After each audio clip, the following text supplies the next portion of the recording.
Hey guys, welcome aboard. Here are the settings for this performance test. Today we're testing the RTX 4090 from Gigabyte on Plasma's torture map. Why are we testing it on the torture map? That is because, well, first off, I want to thank the subscribers that have supported me, and a specific subscriber who remains anonymous who did send me a 4090. This video is made by sponsors like you guys.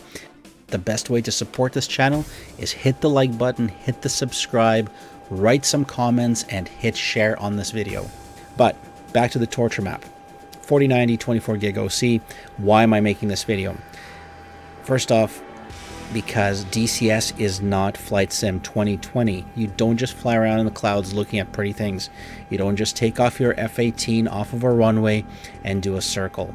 And I'm a little bit salty because I didn't have access to the 4090s, and I saw the video posted that's been going around about the performance, and there's some good tests there, but it's not realistic testing. Here's why. In DCS, you don't just fly in circles, you do combat missions. Currently, my map is configured to simulate a heavily loaded, populated server. We've got naval battle, we've got tanks on the ground, we've got SAMs, we've got Scuds, we've got MLRSs firing. This is going to show you what your video card can do in both a heavy server that has PvP action and AI action. And here the PvP action is compensated by a number of aircraft that are flying around.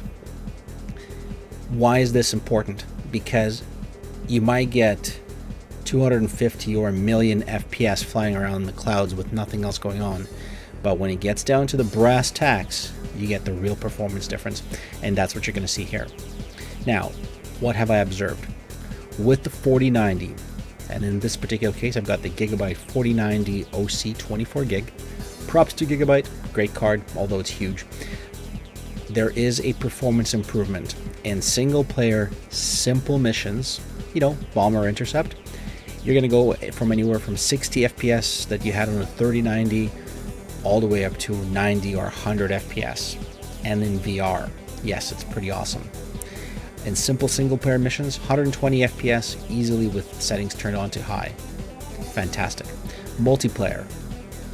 On a busy server, I was getting a performance gain of anywhere from 10 to 35 FPS in VR and 25 to 60 FPS in 2D. However, this is with the same settings as I had when I was flying my 3090. As soon as I turn on MSAA or bring up the settings to high quality, and that's what I did here, or as soon as I increase the settings, my FPS goes back to what I had before with the 3090 on the 4090. So think of it this way. If you're getting a 4090, you're going to get improvements in performance, but if you increase the quality, so let's say you were flying with shadows off, as soon as you turn those shadows on to low or medium, your performance is going to get back to where you were on the 3090. So it's your choice. Do you keep the settings lower and get smoother performance, or do you increase your resolution and quality settings to get better performance? There you have it, guys. That's kind of the idea from this performance test. I'll do a couple more here. I've got a 3090 versus a 4090 comparison. I'll put that up next, as well as an installation and instruction video. Fly safe, everyone, and of course, subscribe.